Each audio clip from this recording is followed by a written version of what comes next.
What is up, people? Miles here with Keep the Change. Today we are looking at Amazon stock, whether or not you should buy it for 2021 or if maybe you should hold off. And if you like the video, make sure to leave a like, really helps me out. And if you want 2 new stock market videos every single week, then make sure to subscribe to the channel. And yeah, let's get right into it. When it comes to Amazon, everybody knows what they do. They're the largest online retailer in the United States and is a very globally recognized brand. And the stock price definitely reflects that, as it's over $3,000 a share and is up over 400% over the past 5 years. And unless you're Bezos rich, you're probably not going to be buying thousands of shares of the stock anytime soon. And speaking of Bezos, he's actually stepping down as CEO of the company to pursue other personal projects that he's working on, such as the Earth Fund or the Blue Origin, their spaceship company, or even just becoming the best supervillain the world has ever known. So before we get any deeper into the company, we have to address the elephant in the room, that he's leaving, because he has been the leader there and the poster child, the face of Amazon for over 25 years. So him stepping down is quite a change, but he's still going to be involved with the company. He's still going to be executive chairman, so he's not leaving completely, which is a good sign. And believe it or not, I don't think this is going to affect Amazon's growth as a company, as a stock. There are plenty of examples throughout history of CEOs leaving companies and the company's doing just fine. For example, when Steve Jobs died back in 2011 and Tim Cook actually took over Apple, it's not like the company just stopped innovating completely. They actually did the opposite. They became more innovative than ever. And there are a ton more examples of this happening, of famous CEOs stepping down, but the stock price still continues to rise. Just look at Disney with Bob Iger, just look at Microsoft with Bill Gates, and so on. What I'm getting at is, if a company has a good corporate culture, a good groundwork already laid out for it, then a CEO leaving isn't going to completely destroy it, unless the new CEO is like the biggest idiot on planet Earth or something. And the groundwork for Amazon already laid out, and the corporate culture they have is just so amazing. It's honestly one of the best in the entire stock market. I mean, if you look at it, they're the biggest online retailer in all of the United States, and on top of that, they're in so many different industries, like the video game industry with Twitch. They have groceries and brick and mortar retail stores with Amazon Go and Whole Foods. They also have Kindle, Ring, Audible, and even Alexa for when you want to ask if Amazon has taken over the world yet. They also own an electric car company, which is probably one of the most hyped industries right now. I think all those EV plays are super overvalued. But when I look at Amazon, it is actually really interesting because they own a company called Zoox, and what Zoox has, they actually have a robo-taxi car. And if you've ever heard someone talk about Tesla or why they're so bullish on Tesla, then you would know that robo-taxis are a very, very big deal. And not only can these drive people around, but think about it. If you're Amazon, you can actually put packages in the robo-taxis and just drive it straight to someone's door, which is kind of what they implied they would do. However, a lot of side projects are unprofitable, and a good bulk of profit for Amazon actually comes from its cloud business, or Amazon Web Services. Amazon Web Services, or AWS, makes up over half of their profit, but only 10% of their sales, so clearly it is quite a profitable and lucrative business. And on top of that, Amazon is actually in the lead when it comes to cloud. They have the most market share out of any company, quite literally ever. They own the most of cloud, so that is quite insane. The cloud is a growing industry. Obviously, in the future, websites and companies are going to need more storage, more data than ever, so the fact that Amazon has a lead on this is very impressive. It's a very good sign, even if Microsoft's cloud business is actually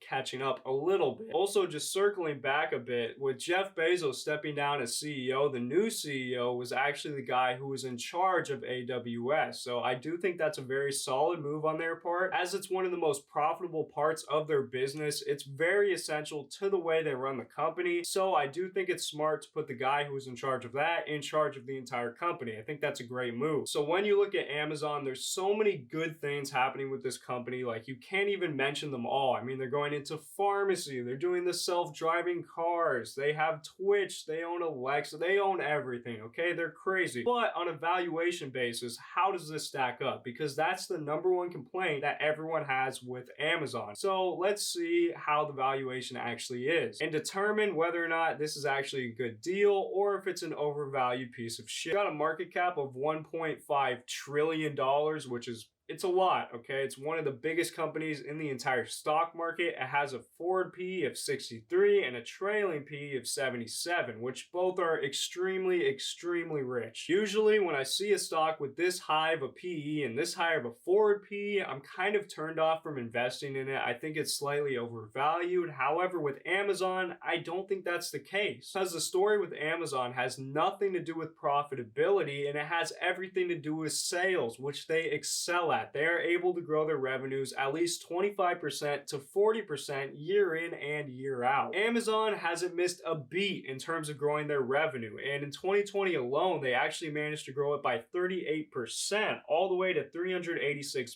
billion, which is almost as much as Apple and Microsoft's revenue for 2020 combined. And the sales growth makes sense, especially in the pandemic. This was like the perfect opportunity for Amazon. More people are at home in quarantine. They're gonna have to be buying things online. People are bored at home. They're also streaming as well, which is something we didn't even touch on. The fact they have an entire entertainment side to their business as well. And even beyond the amazing revenue growth, there's something even more impressive, which is the profit growth, the net income. It actually doubled in 2020, going from 11 billion in 2019 to 22 billion in 2020, which is even more impressive when you consider the fact that they had to spend billions of dollars on pandemic related expenses, and they actually had to do a lot of reinvesting. And one of the biggest criticisms of Amazon stock over the years has been their lack of profitability, right? But if you really look at it, most of the time their profits are low because they're just reinvesting everything back into the business, which is honestly not even bad. I love that. I just love the fact they're so confident, so aggressive, and so innovative, and I genuinely think that this is going to be the first company to have $1 trillion in revenue in a year. I believe that. So when it comes to Amazon, I don't think the profits matter that much with the story of the stock. However, that's not to say that if their profits didn't go up, that would really help the stock out, because it really would. Imagine if their profits went up and their PE ratio went down. Well, the revenues were still growing. All that good stuff is still happening. A bunch of fundamentals with the business. The stock would just absolutely boom and go crazy. And a part of me sincerely believes that they could be a lot more profitable while still growing the revenues at a very high rate. And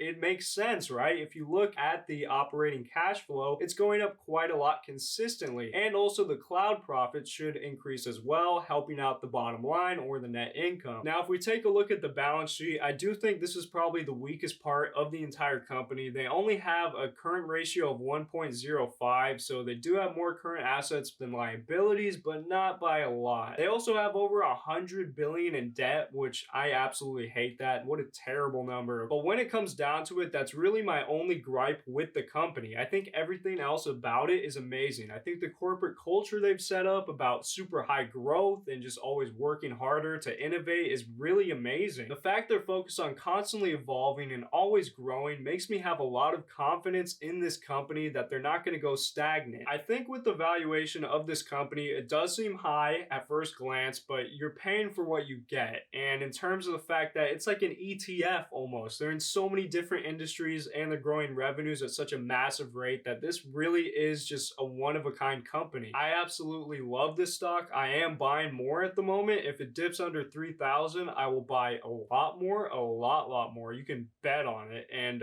yeah, so that's kind of where I'm at. Obviously, don't listen to me, guys, okay? This is not financial advice. You do whatever works for you, but let me know what you guys think of Amazon stock down in the comments below. And thank you so much for watching. Love you.